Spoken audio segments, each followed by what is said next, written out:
And the first panelist is Yngve Slyngstad, who is the Chief Executive Officer of Norway's Bank Investment Management, including the Government Pension Fund, which is, as you know, saving for future generations in Norway. The Norwegian Parliament this year decided that the fund should withdraw from any company in which coal represents more than 30% of the business. So you're very much in the thick of the debate. 6 minutes, over to you. Here you are. Okay, so let me just start with what we're about. It's a fund, sovereign wealth fund, $870 billion US dollars. So according to most estimates, the largest one of its kind. We have a simple mission, although it may be complex to execute. We want to safeguard this financial wealth for the future generations. Now, as it was mentioned here, the key word here is, of course, future generation. What describes this fund, first of all, is probably not, first of all, the size, but it's the longevity and the horizon of our investments. So we genuinely believe that we're not only investing for our grandchildren, but their grandchildren again. This gives us, hopefully, a different perspective on some of the investment challenges that I think all investors are facing. But the second key word is safeguard. Safeguard means that we need to take a deep consideration of all kind of risks that the fund is exposed to in terms of the return of our fund.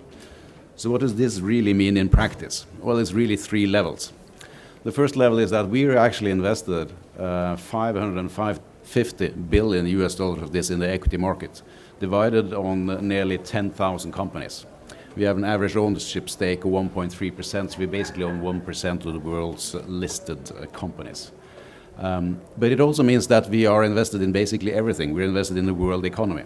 So our first attention is quite simply this: how do we long-term make sure that the world has a sustainable path of development so that this fund, as being an investor and universal owner, as we call it, can somehow mitigate the risks from, in this case, climate change.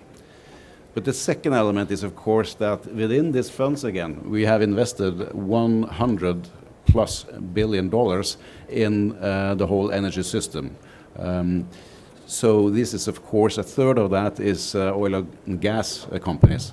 But we also have substantial investments of more than $20 billion US dollars in a sector like transport, another sector like utilities, which is electricity generation, and of course also chemicals, building materials, etc., etc. So we have a vast vested interest in the energy transition that is bound to happen, and how we should think about that with regards to that part of our portfolio going forward. Thirdly, on a more concrete level, we have a dedicated portfolio, 1% of the fund invested in environmental technologies. And of course, this is first of all technology investments, is some solar power and wind, but it's more smaller technology that goes from everything from smart grid to other things that may change the way that we execute our economy. So I think the new thing that has happened during the last 2 years with our fund and other funds is that we are much more focused on getting the numbers in place. We quite simply and quite often say that we want to go from words not to action, because that's a long step, but go from words to numbers.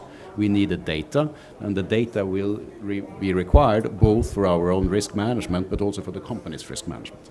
So the way we look at it is that we have come out with concrete expectations to the companies that we're invested in 3 areas: how they will execute their investment plans, how they will execute their risk management, and how they will report concretely on the numbers that is relevant for the first 2, but also for us as an investor. So I think what has happened here is that investors and companies have got to the stage where this is a risk that is so significant that we somehow have to deal with it. And I think this is probably a significant change that you will see both in the high participation of the private sectors in this COP21 and in the discussion that is going around that. So that was kind of the concluding comment from me. We work on this in many different levels, from expectation to companies, from the investments that we have, from the investments that we're doing, and the risk management that we put in place on top of that.